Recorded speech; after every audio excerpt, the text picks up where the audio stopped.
Lily returns for Chancellor, but Victor says not yet. Lily Winters will make a comeback and hope to conclude her business with Victor Newman, but he'll have other plans. At the Newman ranch, Victor will speak with Lily over the phone and express his happiness over her being back in town. Victor will also hint that they aren't done yet, so he'll summon Lily to the ranch to share some news. Once Lily arrives, she'll acknowledge that the accommodations during her so-called abduction were luxurious. That said, Lily will admit she's glad to be getting back to her own bed and that the twins feel the same way. Lily will be relieved that this is over, but she'll also recall that Victor said they weren't through. A puzzled Lily will ask if Victor got his company back from Kane Ashby and Phyllis Summers and if he's ready to hand over Chancellor to her along with Devin Winters. At the Abbott mansion, Cull Abbott will struggle to understand how Jack Abbott could do what he did with Patty Williams, but Jack will insist he was drugged and will want revenge on Victor.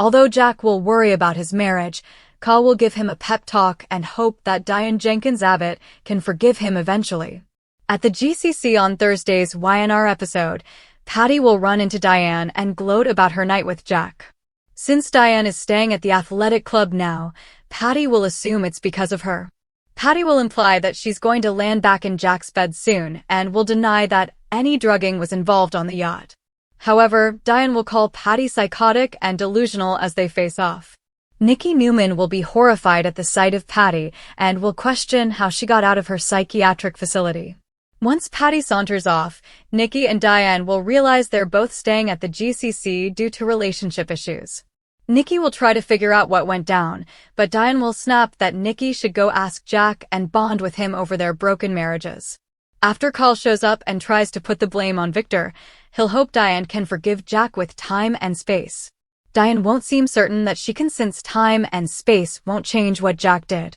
Next, Jack will show up at the Newman ranch and admit he doesn't know whether to punch or strangle Victor. Although Victor will initially play dumb, Jack will make it clear that Diane doesn't deserve this and that Victor's going to pay. Victor will tell Jack to bring it on before Jack stomps back to the Abbott house. Nikki will be there with Tracy Abbott as Jack comes home ranting about his confrontation with Victor. That'll lead to Nikki admitting she's no longer living at the ranch. At the Park Cafe, Daniel Romalotti Jr. will flash back to romantic moments with Tessa Porter before deleting a picture of them on his phone. At Crimson Lights, Mariah Copeland will admit to Christine Blair Romalotti and Sharon Newman that Tessa convinced her to accept the plea deal. After Sharon and Christine express relief, they'll hope the judge goes for the plea deal as well. Mariah will get a hug and some reassurance from Tessa before she heads off to the closed chambers meeting. Tessa will speak with Daniel on the patio and let him know that Mariah is on board with the plea deal now. Since Tessa and Mariah have decided to try again, Daniel will share a tender moment with Tessa as they reflect on how they were there for each other. Once the judge accepts the plea deal, Mariah will report back to Tessa and admit she still feels torn about not paying the price. Tessa will insist Mariah isn't a criminal and will plan to support her as she gets mental health treatment. Lily Winters returned to Genoa City with a sense of cautious relief, the kind that came only after surviving something surreal enough to blur the lines between fear and comfort, and as she stepped back into her world. She couldn't shake the lingering tension tied to Victor Newman and his unfinished agenda. Though their phone call had been cordial, even warm on the surface, Lily knew Victor well enough to understand that warmth from him always came with conditions. And when he summoned her to the Newman Ranch, she braced herself for whatever revelation he believed would keep her tethered to his orbit, despite her desire to finally close this chapter and reclaim her independence alongside Devin Winters. And when she arrived, she didn't waste time pretending gratitude for the ordeal, candidly acknowledging that while her so-called abduction had been cushioned with luxury, it had still stripped her of control, and now that she was back, all she wanted was her own bed, her own life, and peace for the twins. Yet Victor's cryptic reminder that they weren't done hung heavily between them, prompting Lily to question whether he had reclaimed his company from Kane Ashby and Phyllis Summers, and more importantly, whether he intended to honor his implied promise of handing Chancellor over to her and Devin. But Victor, ever the master strategist, revealed just enough to keep her hooked while withholding the full picture. making it clear that any reward would come at a price she had yet to fully understand. And across town at the Abbott mansion, the emotional fallout of Victor's manipulations continued to ripple through the lives of Jack Abbott and Kyle Abbott. As Kyle struggled to reconcile the father he admired with the man who had inexplicably betrayed his marriage by spending a night with Patty Williams, and though Jack insisted he had been drugged and set up, his frustration and humiliation burned into a desire for revenge against Victor. Even as he worried about whether Diane Jenkins Abbott would ever be able to forgive him, while Kyle, trying to hold the family together, offered his father reassurance and urged patience, believing that time and space might heal what felt irreparably broken. Yet at the GCC, the tension escalated when Patty herself appeared, unapologetic and disturbingly gleeful as she taunted Diane with details of her night with Jack, relishing the chaos she had helped unleash, and implying that she intended to reclaim her place in Jack's life, all while denying any wrongdoing and painting Diane as the unstable one, which only fueled Diane's anger as she fired back, calling Patty delusional and refusing to let her rewrite the narrative. Until Newman entered the scene, visibly shaken by Patty's presence and demanding to know how she had been released, and as Patty drifted away with unsettling confidence, Nikki and Diane found themselves confronting an uncomfortable truth. That both of their relationships had been fractured in the wake of Victor's schemes, and though Nikki tried to piece together what had happened, Diane lashed out, suggesting Nikki seek answers from Jack and perhaps find common ground in their shared heartbreak, a suggestion that underscored just how deeply Victor's actions had destabilized the lives around him, and when Kyle arrived, he quickly pointed the finger at Victor as the architect of their suffering, urging Diane to give Jack another chance, yet Diane remained unconvinced. Her pain too raw to be soothed by logic or time alone, and the confrontation reached a boiling point when Jack himself stormed into the Newman ranch, his fury barely contained as he confronted Victor, admitting he didn't know whether to punch him or strangle him, while Victor feigned innocence just long enough to provoke Jack further before inviting him to bring it on, a challenge that only deepened Jack's resolve to fight back. Though the cost of that fight was already evident in the fractures within his family, and when Jack returned home, still seething, he found Nikki and Tracy Abbott waiting, and Nikki's admission that she was no longer living at the ranch added another layer of upheaval, signaling that even her marriage to Victor was not immune to the fallout, while elsewhere, quieter but equally poignant moments unfolded, as Daniel Romalotti Jr. sat alone at the Park Cafe, reflecting on his past with Tessa Porter. The memories both comforting and painful as he ultimately deleted a photo of them from his phone, a symbolic gesture of letting go even as lingering feelings remained. And at Crimson Lights, Mariah Copeland faced her own crossroads, confiding in Christine Blair Romalotti and Sharon Newman that Tessa had convinced her to accept a plea deal, a decision that brought relief to those who cared about her but left Mariah grappling with complex emotions about accountability and redemption, and as she prepared for the judge's decision. Tessa's unwavering support became her anchor, culminating in a heartfelt embrace before Mariah stepped into the uncertainty of the closed chambers meeting, while outside, Tessa's conversation with Daniel revealed a fragile sense of hope, as she shared that she and Mariah had chosen to try again, and in that moment, Daniel and Tessa found solace in their shared history, acknowledging the ways they had supported each other through difficult times, even as their paths diverged. And when the judge ultimately accepted the plea deal, Mariah returned with mixed emotions, relieved yet conflicted, unsure how to reconcile her desire for justice with the opportunity for healing. But Tessa reassured her that she was not defined by her mistakes and pledged to stand by her as she sought mental health treatment, reinforcing the theme that even amid chaos and manipulation, there remained space for growth, forgiveness, and the possibility of a new beginning, though as Lily stood at the Newman Ranch facing Victor's next move, it was clear that the battle for control of businesses, relationships, and personal destinies was far from over. And every character caught in Victor's web would have to decide just how much they were willing to risk to break free. Lily Winters held her ground in the living room of the Newman Ranch, her posture calm, but her eyes sharp with suspicion as she studied Victor Newman, knowing that whatever came next would not be a simple business conversation, but another carefully orchestrated move in his endless chess game. Victor, standing near the fireplace with that familiar air of quiet dominance, allowed a measured silence to stretch between them, as though he were savoring the moment before revealing just enough truth to pull her deeper into his plans. And when he finally spoke, his voice carried both pride and warning, hinting that while he had indeed regained control over key aspects of his empire, the true victory was not in reclaiming what had been taken by Kane Ashby and Phyllis Summers, but in positioning himself several steps ahead of everyone else, including Lily herself, who quickly realized that whatever promise he had dangled about Chancellor was now tangled in new conditions. Unspoken but unmistakably binding, and as she pressed him for clarity, refusing to be manipulated into blind cooperation, Victor pivoted the conversation toward loyalty and legacy, subtly reminding her of the Winters family's stake in the corporate world and how easily it could be strengthened or shattered depending on the alliances she chose to maintain. And though Lily refused to show it, the weight of that implication settled heavily in her chest, forcing her to consider not only her own ambitions, but also the future she wanted to secure alongside Devon Winters, who remained both her partner and her moral compass in a world increasingly defined by deception and power plays.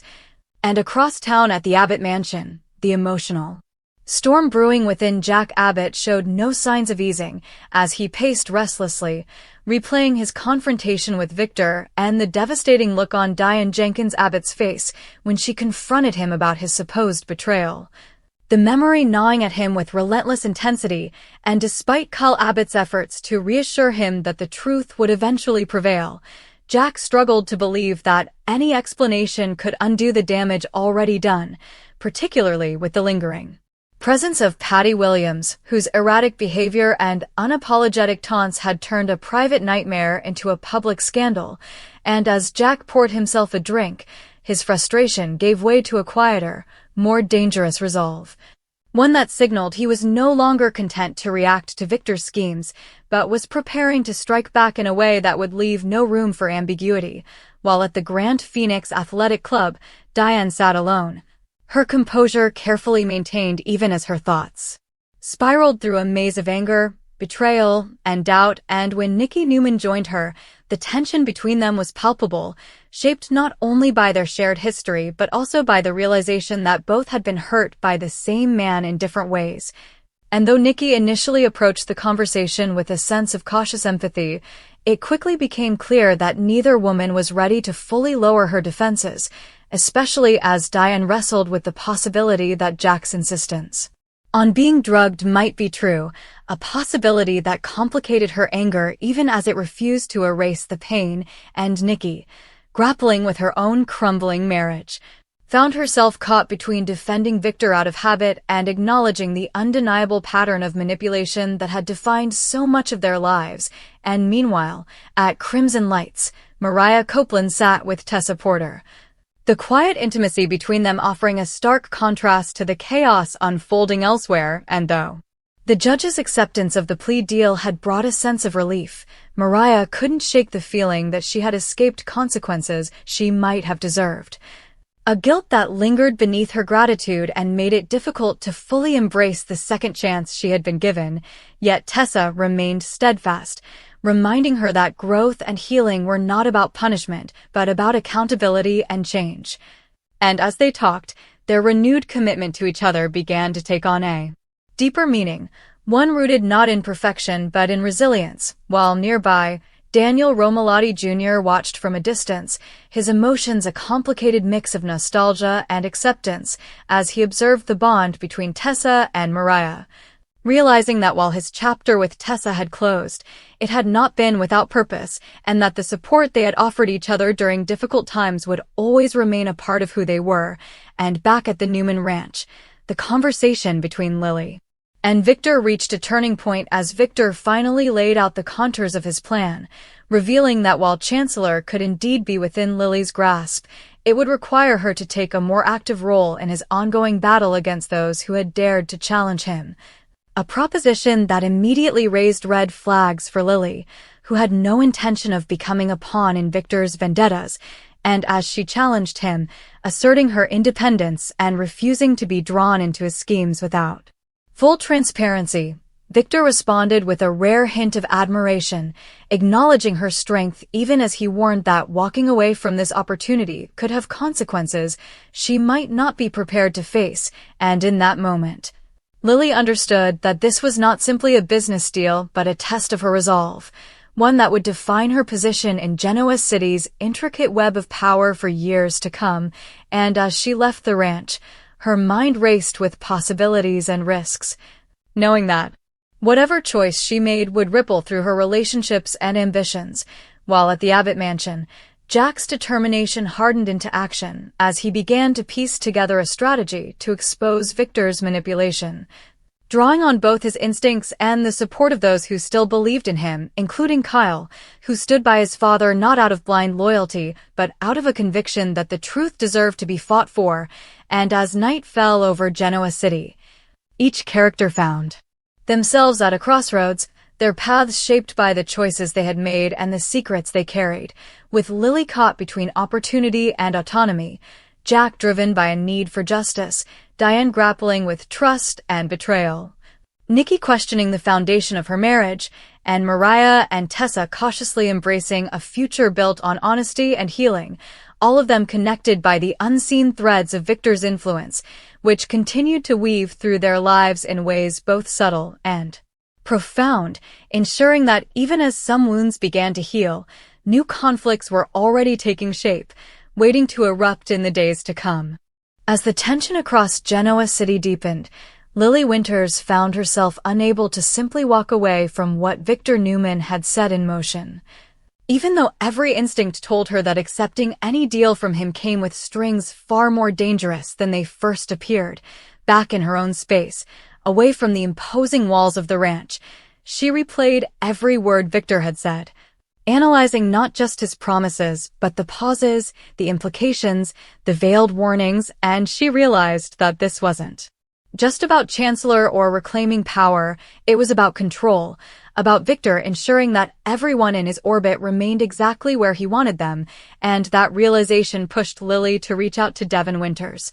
knowing she couldn't navigate this alone. And when they finally sat down together, the conversation was charged with urgency as Lily laid out Victor's proposition in detail,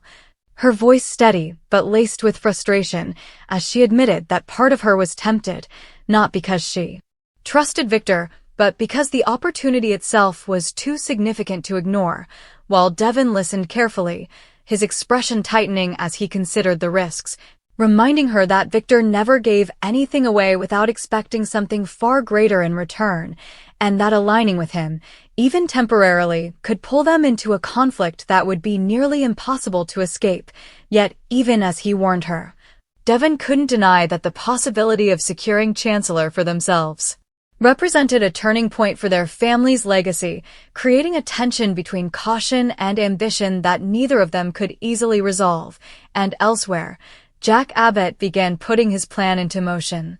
quietly reaching out to allies and gathering information that could expose the truth about what had happened the night he was set up, determined to prove not only to Diane Jenkins Abbott, but to everyone else that he had been manipulated. And as he worked, his anger toward Victor sharpened into something more focused and strategic, signaling that this was no longer just about revenge, but about reclaiming his integrity and protecting his family from further harm. While Diane, still reeling from the confrontation with Patty Williams,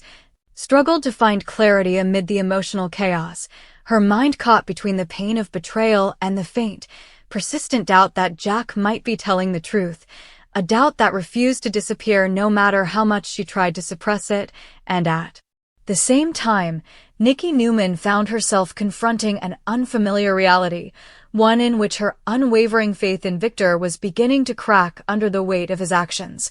forcing her to question not only their marriage but her own role in enabling his behavior over the years. And as these personal battles unfolded, quieter moments of healing continued to emerge, particularly for Mariah Copeland and Tessa Porter, who, despite the uncertainty surrounding Mariah's future, chose to focus on. Rebuilding trust and supporting each other through the difficult road ahead, their connection serving as a reminder that, even in a world dominated by power struggles and manipulation, genuine love and resilience could still carve out a space for hope. Yet as all these threads moved forward simultaneously, one truth became increasingly clear: Victor's influence was far from over, and whether they realized it or not, everyone was still playing a part in a much larger game, one that was only just beginning to reveal its true stakes.